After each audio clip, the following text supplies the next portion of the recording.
Yeah, there's one really fascinating thing that keeps popping up with Donald Trump.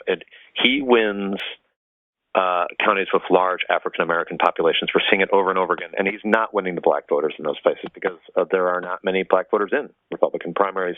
He's winning whites who live near blacks, and it is popping up over and over again. And it's a really interesting finding. Whites who live near blacks. That's right. There are a whole host of reasons why that could be. Some of them obviously are connected to economics. That this is his group, lower income, lower education. They tend to be clustered.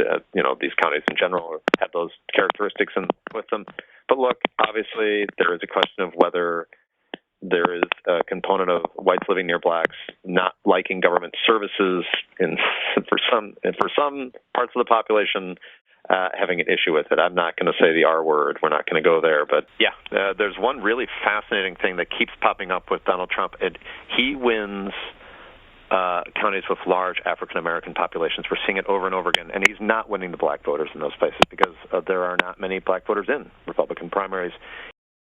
Philadelphia police are trying to find the pack of young toughs who beat up and robbed a freshman at Roman Catholic High School. He's winning whites who live near blacks, and it is popping up over and over again. And it's a really interesting finding. Whites who live near blacks. That's right. There are a whole host of reasons why that could be. Some of them obviously are connected to economics. That this is his group, lower income, lower education. They tend to be clustered. These counties in general have those characteristics with them.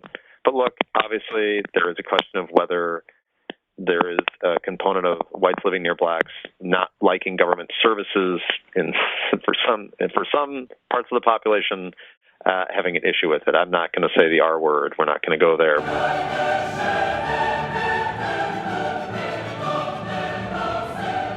I'm not going to give you the R word, he says, because before a psychological researcher can carve the red R on your forehead, they have to give you a test. I'm not kidding. It's called there's many tests. One of the most popular ones is called the symbolic racism test. You answer like 6 or 7 questions. Depending on how you answer them, that determines whether you are a racist and unfit for this society, or you're the opposite and you have a good heart and you love all of God's creatures. Would you like to take the test? You can find the test online anywhere. It's called Symbolic Racism Test. And the version I have is a little hard to read, so I can't put the whole thing up all at once, but I'll read it. I'll give you a couple questions. It's really a matter of some people not trying hard enough. If blacks would only try harder, they could be just as well off as whites. So you either agree, somewhat disagree, strongly disagree, or strongly agree. Okay, 4 choices. Let me give you another question. Irish, Italian, Jewish, and many other minorities overcame prejudice and worked their way up. Blacks should do the same. Here's another question. Some say that black leaders have been trying to push too fast. Others feel they haven't pushed fast enough. What do you think? So you think they're either trying to push too fast, too slow, or they're going about the right speed? Here's a question for you. How much of the racial tension that exists in the United States today do you think blacks are responsible for creating? All of it? Most? Some? Not much at all. How about this question? How much discrimination against blacks do you feel there is in the United States today, limiting their chances to get ahead? You kind of know what the answers are by now. Here's another question. Generations of slavery and discrimination have created conditions that make it difficult for blacks to work their way out of the lower class. Here's another question. Over the past few years, blacks have gotten less than they deserve. Here's another question. Over the past few years, blacks have gotten more economically than they deserve. So the answers are simple, right? If you believe in affirmative action, if you believe in racial quotas, if you believe in If you think that black people are relentless victims of relentless white racism all the time, everywhere, that explains everything, especially why cops are always picking on black people for no reason whatsoever. If you believe in all those things, you're going to answer the questions one way and you are going to be in the clear. But if you believe that racial quotas are bad, if you believe that affirmative action is really bad, if you believe that cops are not picking on black people for no reason whatsoever, and that black on white crime is wildly out of proportion, as is black crime against whites, Asians, old, young, gay, straight, men, women, if you think that's wildly out of proportion, you're going to answer this questionnaire another way.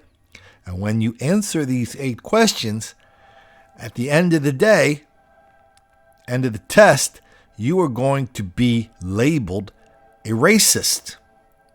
Now, so that's how you do it. So if you look in the story, so they use this test to test everything else, right? They'll go, okay, so if you're a racist, that means you don't like gun control.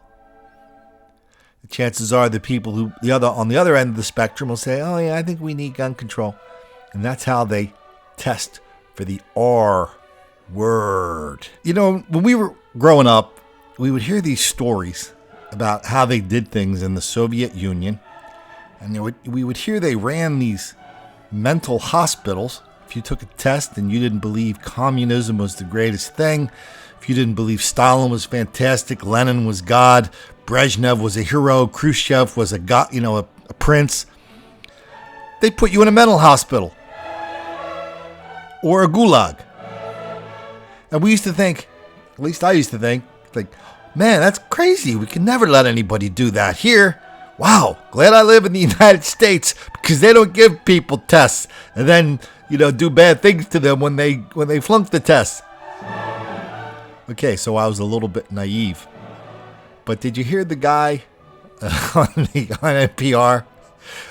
So he did a major poll, and it was in the Washington Post. For Washington Post, ABC, there's both outlets did stories on it. I think it's called the Trumpification of the voters. And he's sitting there going, yeah, well, I guess the white people who live near black people, they don't like government services. That's what he said. White people who live near black people like Trump because they don't like government services. Now, here's the drill. All the time we're hearing that, racial violence is intra-racial. It's white people assaulting white people, black people assaulting black people. Well, that kind of reminds me of that, the story about the guy who drowned in the swimming pool with an average depth of 4 inches. That neither statistic is meaningful. And by the way, the first statistic's not even true. But to the extent that white people live near black people, it's called routine activity theory. Those are the people who experience crime and violence and all sorts of nasty business at a much higher rate. Just like the people we saw in this video, just like the people I documented over and over and over. And don't make the black kids angry. If you haven't read it, I want you to read that now. Give it to somebody who needs it. Because there's a lot of silly stuff going around that might seem silly, but it's actually very dangerous. This is Colin Flaherty reminding you, if you're one of those big, bad Trump voters, a white person who lives in a black neighborhood,